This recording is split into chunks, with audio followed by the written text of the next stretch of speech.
Alors donc, d'abord, oui, aujourd'hui, nous annonçons la mise en place de notre cellule stratégique à la ville de Lévis. Je vous informe que la cellule stratégique sera composée du maire, bien sûr, du maire suppléant, M. Guy Dumoulin, qui vient de se joindre à nous. Et pourquoi le maire suppléant? Parce que à tout moment, il faut qu'au niveau de l'Organisation municipale de sécurité civile et du comité stratégique, de la cellule stratégique, qu'on met de l'avant, le maire, ou en son absence, le maire suppléant, soit capable d'agir immédiatement. Nous jugeons donc essentiel que le maire suppléant puisse assister à toutes les rencontres bi-hebdomadaires que nous allons faire en ce qui concerne le coronavirus, et c'est la raison pour laquelle il fera partie intégrante de l'équipe. Alors, si je suis placé en quarantaine pour des situations incontrôlables, alors donc, M. Dumoulin pourra agir à titre de maître suppléant, et de maire suppléant, il sera en mesure de faire un suivi tout à fait adéquat. Également, il me fait plaisir de vous présenter notre grand coordonnateur des mesures qu'on est en train de mettre en place de notre cellule stratégique pour faire face aux urgences, M. Gaétan Drouin. Merci beaucoup, M. Drouin, d'être là. Et en passant, M. Gaétan Drouin a une très longue feuille de route en matière de sécurité publique, puisqu'il a été en charge, entre autres, de tout à l'époque où il était à Sherbrooke, de tout le dossier d'intervention en sécurité publique pour le lac Mégantic. Alors donc, merci beaucoup, M. Drouin, d'être là aujourd'hui. Et également, la cellule stratégique comprendra le directeur général et le personnel pertinent. Donc, et à compter d'aujourd'hui, notre cellule est prête à faire face aux urgences. La cellule stratégique sera également soutenue par l'Organisation municipale de sécurité civile de Lévis. Et donc, ça, qu'est-ce que ça regroupe, l'Organisation municipale de sécurité civile? Ça regroupe tous nos experts de la ville dans les domaines en zone, les interventions en zone sinistrée. Nos pompiers ont eu justement récemment la formation pour intervenir en zone sinistrée. La sécurité des personnes et des biens, les communications, l'environnement, les travaux publics, ainsi que la gestion de l'eau potable et des eaux usées. Donc, ça pour nous, c'est extrêmement important. Nous ajoutons à ces experts un volet qui est le transport en commun, de telle sorte que mon collègue du conseil, M. Mario Fortier, et le directeur général de la Société de transport de Lévis assureront une présence permanente à l'Organisation municipale de sécurité civile pour être en mesure d'intervenir aussi au niveau du transport en commun, parce qu'on sait que le transport en commun est un élément stratégique important.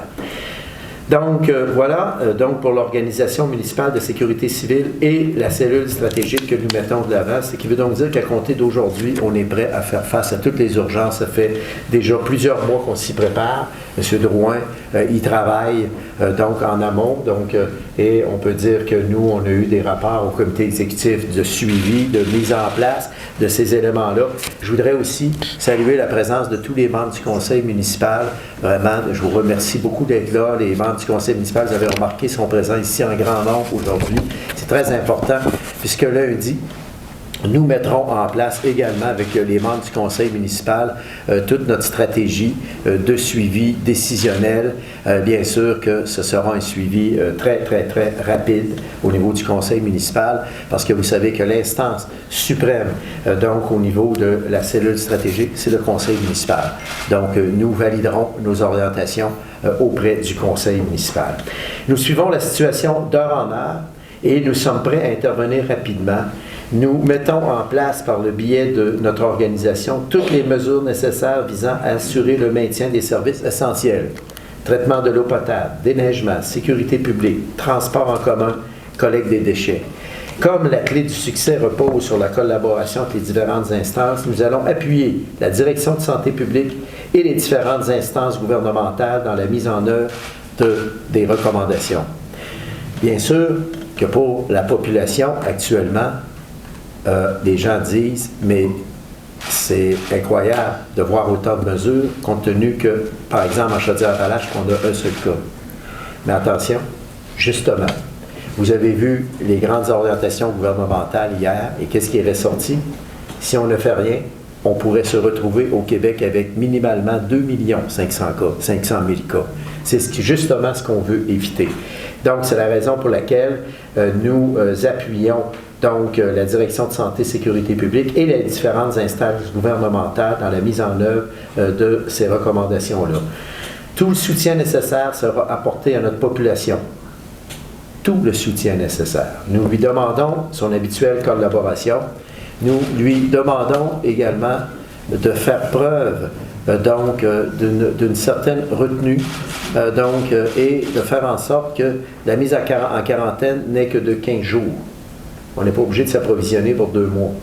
Finalement, si on s'approvisionne de façon raisonnable, ça pourrait rendre service à tout le monde. Alors, tout le soutien nécessaire sera apporté à notre population. Les Lévisiens et les Lévisiennes doivent rester calmes, ils le sont actuellement, ça va très bien, et suivre, surtout suivre les directives et les recommandations émises par les autorités, à commencer par l'isolement.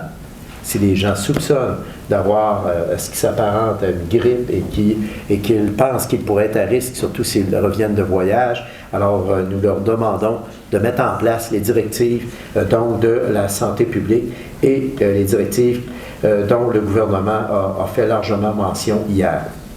Alors donc, nous mettrons en place, en ce qui nous concerne, des systèmes de communication très efficaces pour la population et elle pourra suivre en temps réel les décisions que nous prendrons.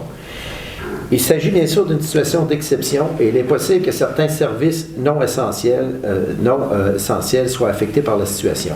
Jusqu'à maintenant, l'organisation municipale, de sécurité civile, nous a fortement recommandé de mettre de l'avant les mesures suivantes qui, pour la plupart, sont immédiates. Donc, fermeture immédiate des installations municipales suivantes: bibliothèques, arénas et piscines. Deuxièmement, fermeture des salles communautaires et de spectacles municipales. Mise en place d'un accompagnement auprès de nos 250 organismes reconnus. Bien sûr que la fermeture des centres communautaires peut toucher des organismes communautaires, donc nous mettons en place des mécanismes de suivi auprès des organismes reconnus. En ce sens-là, nous suivons des recommandations émises également ce matin par l'Union des municipalités du Québec. Alors nous sommes dans la cible des recommandations de l'Union des municipalités du Québec qui fait les mêmes recommandations. Évaluation en cours pour les autres équipements propices au rassemblement. Mise en place de mesures concrètes visant à éviter tout rassemblement non nécessaire. C'est sûr que la Ville de Lévis, vous avez vu la directive gouvernementale, 250 et plus. Alors, on a très peu d'organisations. Évidemment, la capitale, il y a un bouillonnement qui est plus grand avec l'amphithéâtre et des spectacles de plus grande envergure que chez nous. La mise en place pour les rassemblements non nécessaires. Actuellement, nous n'avons annulé qu'une seule activité à grand déploiement qui était prévue au début du mois d'avril, qui est l'activité annuelle pour nos bénévoles, nos organismes, qui a été reportée finalement. Donc, nous avons annulé. Donc, il devait avoir lieu au début d'avril. Alors donc, à l'instar du gouvernement provincial, nous interdisons également à notre personnel tout voyage à l'étranger dans le cadre de leurs fonctions. Nous obligeons également nos employés qui sont de retour d'un voyage personnel à faire du télétravail à la maison, à s'isoler pendant une période totale de 14 jours avant le retour au travail. Et en ce qui concerne le transport en commun, Mario sera disponible pour répondre à vos questions s'il y a lieu. Nous avons déjà mis des procédures destinées aux membres du personnel et aux usagers. Les procédures de nettoyage et de décontamination de véhicules sont maintenant effectuées 2 fois par jour. Donc, on ne prend pas de chance. Il faut vraiment mettre tous les éléments de notre côté pour continuer à offrir le transport en commun minimalement. C'est ça notre objectif. Alors donc, des procédures aussi de nettoyage et de décontamination. De plus, la Société de transport sera responsable, comme je le disais, du volet transport au sein de notre organisation. On va avoir aussi des rapports de la situation hebdomadaire depuis le 9 mars. On a mis ça en valeur depuis le 9 mars. Des communications internes, des consignes pour les employés, information citoyenne par le centre de service à la clientèle et le site Internet. Donc, nous sommes employés, nous sommes à l'œuvre pour offrir un service de qualité à la population lévisienne.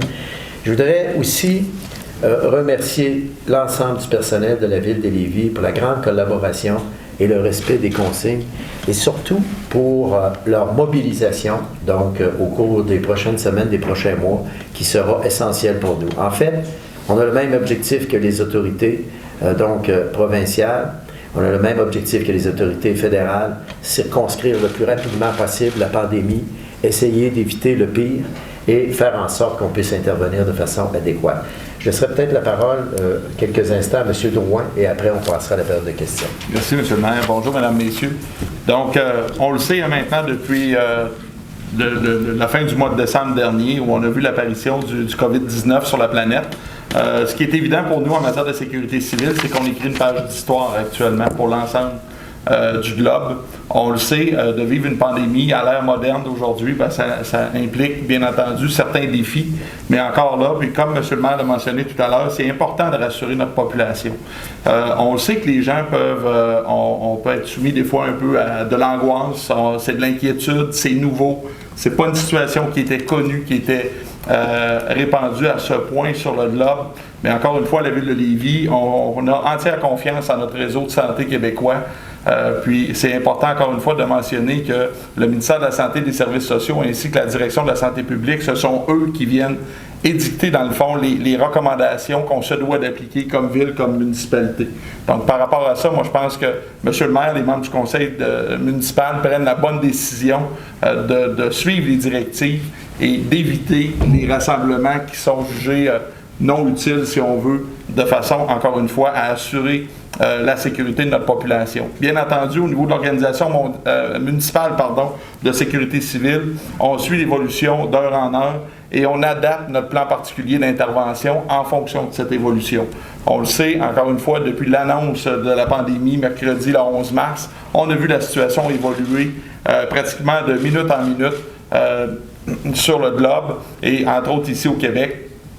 Donc, c'est notre rôle de bien suivre la situation, de mettre en place les bonnes mesures de façon à assurer les services essentiels à la population.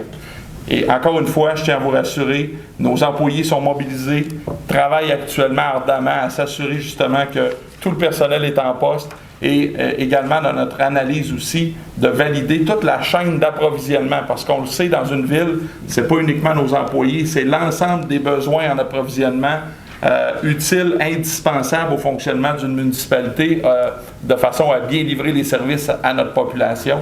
Donc, on suit la situation, je le réitère, d'heure en heure actuellement. Bien entendu, celle-ci est appelée à évoluer encore une fois dans le temps. On le sait, on en a pour des semaines, voire des mois, à être dans ces conditions-là. Et ce qu'on veut faire comme organisation municipale, encore une fois, c'est de s'adapter en fonction des directives que nous recevrons du gouvernement du Québec et de la santé publique et d'être en mesure, justement, avec nos équipes, de mettre celle-ci en application le plus rapidement possible.